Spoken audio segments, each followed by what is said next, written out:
Amis des nettoyeurs haute pression, bonjour. Un nettoyeur haute pression, tout le monde sait ce que c'est. C'est un appareil qui, généralement, fonctionne sur secteur, nécessite d'avoir donc une arrivée d'eau, et c'est un appareil qui est relativement, on va dire, encombrant, volumineux, hein, qu'il faut trimballer. Quand on veut l'utiliser, faut dérouler ce foutu tuyau qui, en plus, est absolument pas flexible, tout branché, enfin voilà. Donc c'est bien sûr un appareil qui est super intéressant, mais des fois quand on veut juste soit nettoyer quelque chose, je sais pas, genre de merde de pigeon sur la bagnole, ou l'utiliser dans un endroit où il n'y a pas de courant, et ben c'est pas du tout évident. Et une fois que je surfais sur Banggood, j'ai vu un appareil qui a attiré mon attention, et est un nettoyeur haute pression autonome. Alors il est autonome dans le sens où, comme on va le voir, il est alimenté sur batterie, il est petit, compact. Par contre, il est quand même pas autonome en eau, mais il a quand même pas besoin d'avoir de l'eau sous pression, c'est-à-dire on n'a pas besoin d'avoir un point d'eau.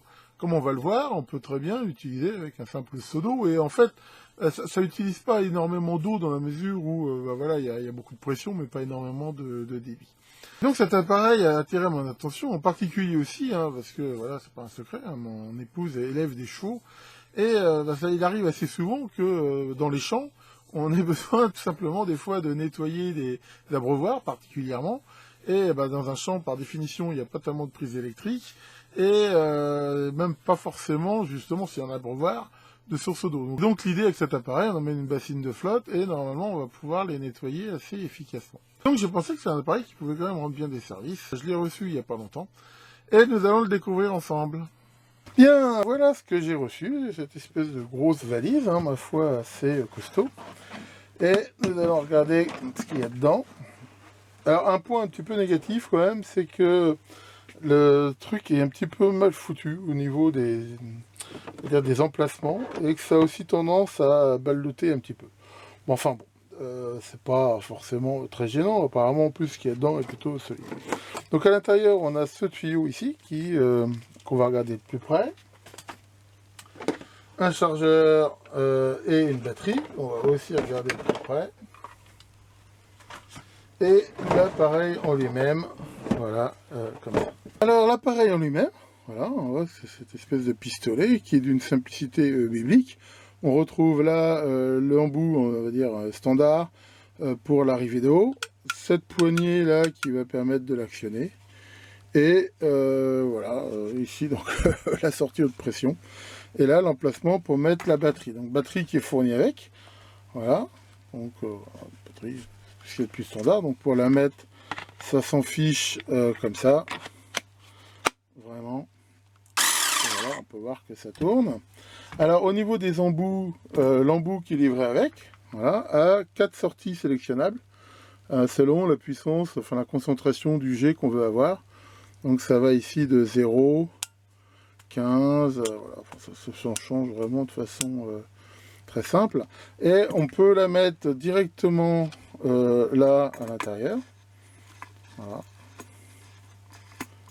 De façon aussi très classique, on retrouve ça sur tous les nettoyeurs haute pression généralement. Voilà, donc comme ça, ou avec, ici comme on peut voir, une rallonge qui est fournie avec, si on veut avoir quelque chose de plus long. Par exemple, si on veut le faire par terre ou autre, donc on peut la mettre ou pas la mettre selon son utilisation. Ensuite, il y a avec ce tuyau, là, qui est aussi équipé des deux côtés de raccord standard, sachant que c'est aussi fourni avec, comme on peut le voir ici, une crépine. Donc soit à l'arrivée d'eau, on la met sur un robinet, un truc tout à fait standard, soit via cette crépine, on peut directement aller puiser l'eau dans un seau, une citerne, ce qu'on veut. Donc ça ajoute aussi de l'autonomie dans la mesure où on n'a pas forcément un point d'eau courante à proximité. Et pour finir, c'est livré avec ce chargeur. Voilà, 180, 240 volts, 50 Hz. Rien à dire. Bon là pour le coup, le plastique ça fait un petit peu cheap, à vrai dire.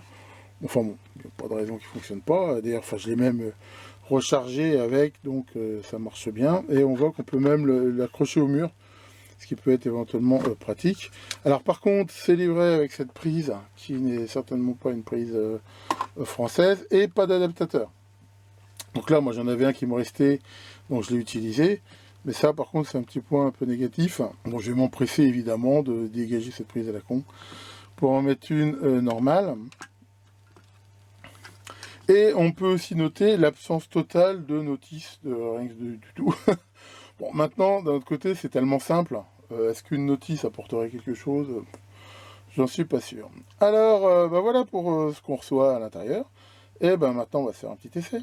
Alors, premier essai, donc je l'ai branché sur un tuyau d'arrosage. Alors déjà, ce qu'on peut voir, c'est que quand on le branche sur un tuyau d'arrosage, l'eau coule, je veux dire librement, par la pression, je veux dire, naturelle du tuyau. Hein, sans qu'on le mette en route, alors bien sûr, avec la pression, enfin, je veux dire, limitée. Alors, on voit ici qu'on peut régler le G.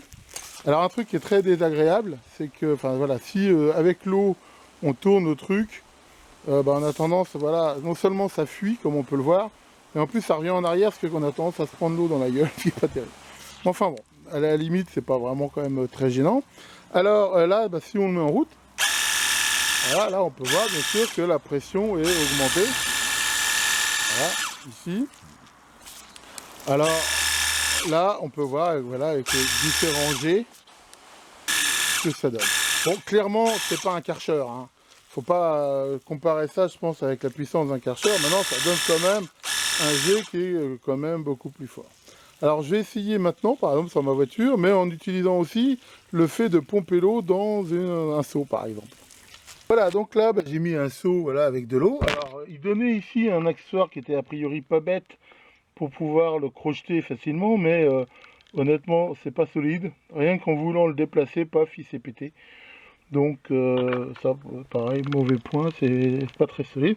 Donc voilà avec la crépine. Et maintenant, on va donc l'essayer en mode, on va dire, vraiment autonome. Alors allons-y.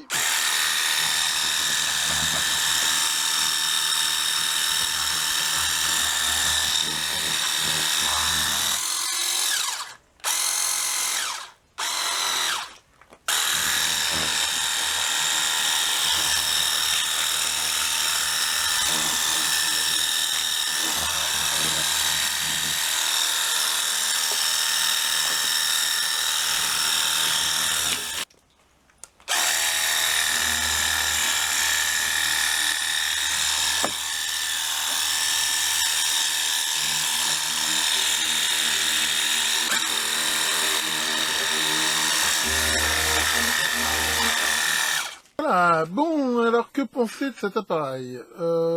Globalement, ça fait le job. Après, c'est quand même pas, comme je l'ai dit, vraiment comparable à un Karcher dans la mesure où, d'abord, il n'y a pas une tête, souvent les Karcher, maintenant, ils ont des têtes qui tournent un petit peu rotatives, ce qui fait qu'ils ont quand même une surface, on va dire, traitée à très haute pression, c'est-à-dire en étant très près, qui est relativement grande. Ici, c'est pas le cas. Ce qui veut dire que si on veut, par exemple, j'ai essayé un peu décaper de la mousse ou quelque chose, il faut se mettre de très très près, si on veut que ça soit efficace, et tellement près que, on décape une surface qui est toute petite. Vous connaissez tous ce truc du nettoyeur haute pression, hein, quand on attaque, là on dit « Ah, ça décape bien », mais parce qu'on est très près, et on s'aperçoit que pour te décaper comme ça, on va en avoir pour très longtemps. Surtout que là, c'est un truc, je veux dire, sur batterie, où il n'y a pas forcément quand même une autonomie qui va être de plusieurs heures. Pour moi, clairement, ici, l'idée, c'est pas d'utiliser ça comme un nettoyeur haute pression, je veux dire, voilà, pour nettoyer une terrasse ou un mur ou un truc comme ça. Par contre, je pense que ça a une utilité, justement, hein, c'est pour être tout ce qui va être nettoyage, comme on l'a vu, d'une voiture, bassine, d'une litière, d'un truc comme ça, enfin voilà, tout ce qu'on va pouvoir faire facilement. Et là, le gros intérêt que j'y vois, c'est, comme j'ai dit, hein, l'autonomie, et le fait surtout que on n'est pas obligé de sortir tout le Karcher, enfin, comme je l'ai dit, c'est relativement des fois un peu pénible. Globalement, la qualité de ce truc, elle est pas mauvaise, à part les petites choses que j'ai montrées. Donc, il faudra regarder à l'usage, mais pour l'instant, je veux dire, j'en suis pas mécontent. Maintenant, je lui donne quoi comme note? Enfin, je lui donne 14 sur 20. Je lui donne pas plus, parce que, comme on a vu, il y a quand même des petits défauts. La prise, les trois trucs, la mallette de rangement, là où les calages sont pas top. Et puis, honnêtement, je trouve que le prix est relativement quand même un petit peu élevé pour ce que c'est. Si on compare avec un nettoyeur haute pression secteur, on va dire traditionnel, c'est quand même relativement coûteux. Donc voilà, enfin, c'est toujours pareil, il faut voir le rapport qualité-prix. Enfin voilà, 14 sur 20, ça me paraît une note correcte. D'habitude, je mettrai un lien sur le Bignou en commentaire de la vidéo. Ça va Maurice, qu'est-ce qui t'arrive? T'es vexé. Pourquoi t'es vexé? Parce que t'arrêtes pas de péter. Et là, T'as été dans une pharmacie, t'es rentré et t'as demandé à la pharmacienne, j'arrête pas de voir des gaz, qu'est-ce que vous conseillez? Ah, t'as bien fait, qu'est-ce qu'elle t'a conseillé? De sortir au plus vite de la pharmacie. Oui, en effet, c'est pas ça qui va t'aider. Voilà, j'espère que ce petit banc d'essai vous aura intéressé. J'ai pas mal de trucs à faire pendant mes congés, là je pense que je vous ferai aussi d'autres vidéos. Splatch, le dieu des nettoyeurs haute pression, vous fasse de bon nettoyage et à très bientôt pour de nouvelles vidéos.